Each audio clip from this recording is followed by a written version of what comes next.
जय हिंद दोस्तों आप लोगों ने सुना होगा अपना टाइम आएगा। अपना टाइम मीन्स हर किसी का समय आता है। अगर किसी का अच्छा समय चल रहा है तो बुरा भी आता है, और अगर किसी का बुरा समय चल रहा है तो अच्छा भी आता है। ये तो अप डाउन्स हैं, लगातार चलते रहते हैं। और जब हम इसे हाईएस्ट लेवल पर या उस एलीट क्लास लेवल पर देखते हैं जो दुनिया को चला रही है, तो वहां पर ये जो समय है ये भी हार और जीत की फॉर्म में लगातार चलता रहता है। कुछ समय पहले तक अमेरिका का समय था, फिर चाइना का समय था। आज के दिन ऐसा लग रहा है कि जो बुरा समय है उसके मामले में बाइडेन का बुरा समय चल रहा है क्या मामला, इसके ऊपर डिस्कस करेंगे। लेकिन उससे पहले एक छोटी सी इंफॉर्मेशन कि दोस्तों बहुत सारे स्टूडेंट्स मेरे से लगातार डिस्कशन में थे कि सर हिस्ट्री ऑप्शनल का लाइव बैच दोबारा से कब शुरू होगा, दोबारा कब शुरू होगा। तो दोस्तों हिस्ट्री ऑप्शनल का लाइव बैच फिलहाल हम इंग्लिश मीडियम के लिए शुरू कर रहे हैं। लाइव बैच इंग्लिश मीडियम के लिए जो है वो हम 21 तारीख से शुरू कर रहे हैं। 4 महीने का कोर्स होगा और 20 तारीख को मैं 20th ऑफ नवंबर 20 तारीख को मैं फ्री एक सेमिनार रखूंगा। वो सेमिनार इंग्लिश मीडियम और हिंदी मीडियम दोनों स्टूडेंट्स के लिए है। यहां पर आप चाहे यूपीएससी की बात करें, चाहे यूपीपीएससी की बात करें, चाहे बीपीएससी की बात करें, सब जगह जहां पर भी हिस्ट्री ऑप्शनल है, जो भी स्टूडेंट हिस्ट्री ऑप्शनल लेना चाहता है वो इस सेमिनार को अटेंड करके बेसिक इंफॉर्मेशन ज्यादा से ज्यादा गैदर कर सकता है। दूसरा दोस्तों, जैसा कि मैं रेगुलरली एक कोर्स चलाता हूं कि अगर आप आईएएस पीसीएस की तैयारी कर रहे हैं या फिर आप किसी भी ऐसे एग्जाम की तैयारी कर रहे हैं जहां जीएस पूछा जाता है, तो वहां पर एक 5 महीने की ड्यूरेशन का एक कोर्स जो है कंप्लीट एनसीईआरटी का जो बेसिक कोर्स है वो हम चला रहे हैं। इस कोर्स में 500 रुपए हमने बहुत बेसिक, बहुत मिनिमम फीस रखी है, 500 रुपए। उस फीस के अंदर हम लाइव और रिकॉर्डेड दोनों तरीके के लेक्चर्स अवेलेबल करवा रहे हैं। तो जल्दी से जल्दी इस कोर्स के लिए भी आप फोन कर सकते हैं। अब आ जाते हैं दोस्तों बाइडेन के मामले में।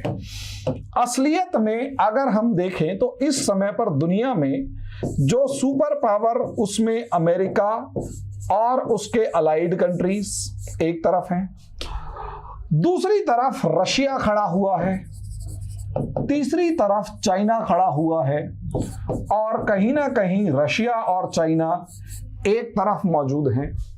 इन्हीं पावर्स के गेम में एक सिग्निफिकेंट पावर, मैं ये नहीं कह रहा कि इस समय पर सुपर पावर, लेकिन एक सिग्निफिकेंट पावर, एक ऐसी पावर जो किसी भी तरफ अगर चली जाए तो लड़ाई का रुख बदल सकती है, पलड़ा भारी या हल्का कर सकती है, इंडिया है।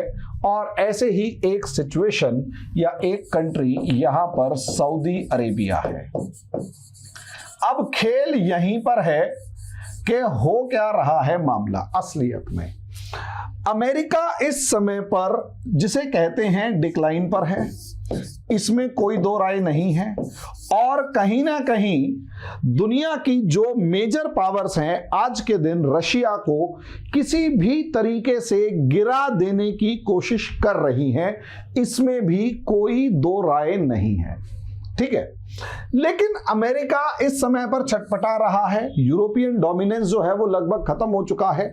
अमेरिका छटपटा रहा है, कैसे भी करके वो टॉप पोजीशन पर बने रहना चाहता है और अपने सामने खड़े होने वाली किसी भी शक्ति को गिराना चाहता है।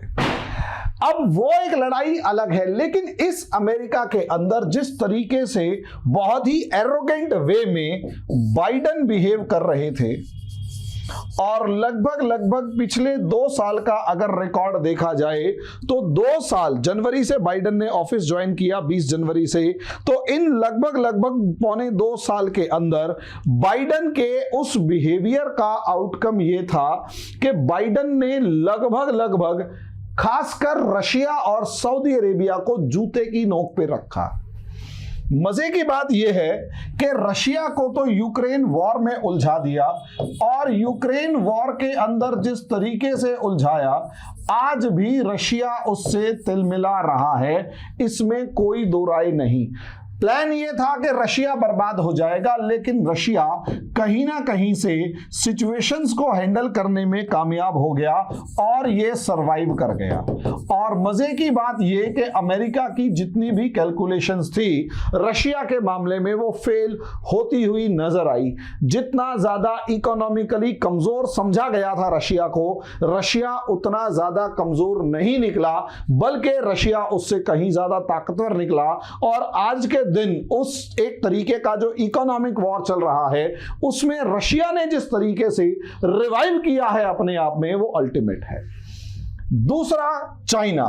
अमेरिका न जाने क्यों का तो मतलब बाद की बात है, लेकिन अमेरिका चाइना से सीधे सीधे खासकर इकोनॉमी के मामले में एंगेज होने से डर रहा है। फिर भी चाइना के साथ कहीं ना कहीं एक 36 का आंकड़ा होता हुआ यहां नजर आ रहा है।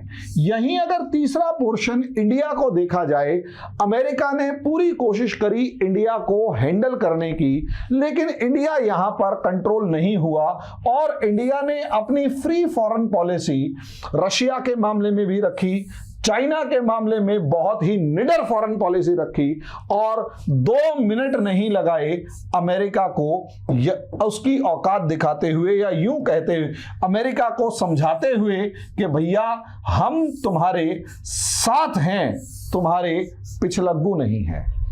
हम तुम्हारे साथ हैं, हम तुम्हारे पिछलग्गू नहीं हैं, ये समझाते हुए। और यही कारण है कि इन तीनों में से कोई नहीं दबा। लेकिन इस समय पर बाइडेन फंसे हुए नजर आ रहे हैं। क्यों? क्योंकि माने या ना माने इस यूक्रेन वॉर की वजह से इन्फ्लेशन जो है वो लगातार बढ़ता जा रहा है।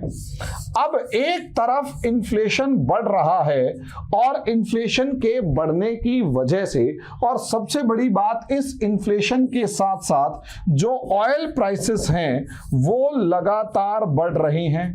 और जब ऑयल प्राइस लगातार बढ़ रहे हैं, तेल की कीमत लगातार बढ़ रही है, इन्फ्लेशन बढ़ रहा है, तेल की कीमत लगातार बढ़ रही है, तो ना चाहते हुए भी इसका बुरा असर भाई दुनिया पे तो पड़ ही रहा है, लेकिन यूरोप और यूरोप के साथ साथ अमेरिका के ऊपर भी इन दोनों चीजों का असर पड़ रहा है। इसमें कोई दो राय नहीं है।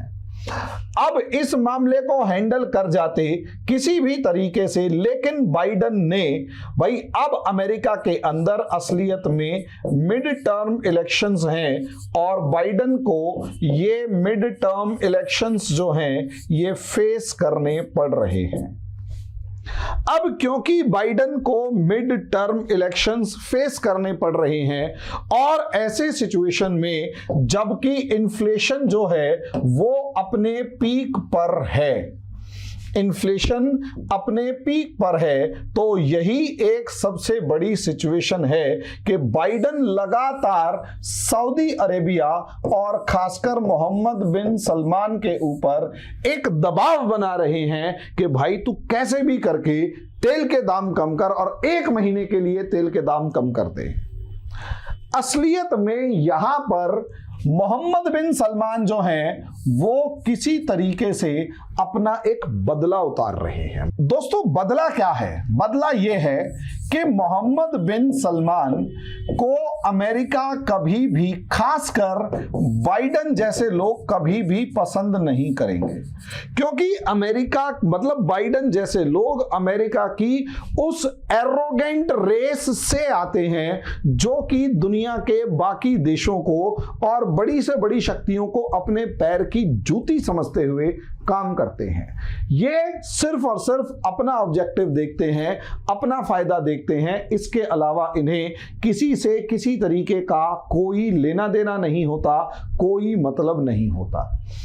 असलियत में मोहम्मद बिन सलमान और बाइडेन का 36 का आंकड़ा खाशगोशी मामले के अंदर भी है कि भाई ये जो खाशगोशी है उस पत्रकार को मार डाला गया, उसका आरोप। दूसरा, मोहम्मद बिन सलमान के ऊपर ह्यूमन राइट्स मामलों के ऊपर भी कहीं ना कहीं बाइडन का 36 का आंकड़ा है।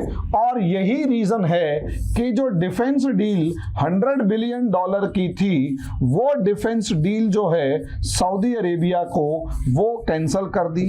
दूसरा, ईरान के साथ जो न्यूक्लियर डील होने जा रही है, सऊदी अरेबिया को बिल्कुल भी इंपॉर्टेंस नहीं दी जा रही, या यूं कहें कि सऊदी अरेबिया को जो है उस मतलब कॉन्फिडेंस में नहीं लिया जा रहा। और सबसे बड़ी बात, मोहम्मद बिन सलमान अमेरिका के नक्शे कदम पर चलने से मना करने वाले पहले सऊदी किंग बन चुके हैं, पहले अल सऊद बन चुके हैं। असलियत में अमेरिका हमेशा सऊदी अरेबिया को पूरी दुनिया के इस्लामिक वर्ल्ड के ऊपर रूल करने के लिए एक टूल की तरह इस्तेमाल करता रहा है, और सऊदी अरेबिया के थ्रू दुनिया भर के अंदर वहाबिज्म को फैलाने का काम करता रहा है।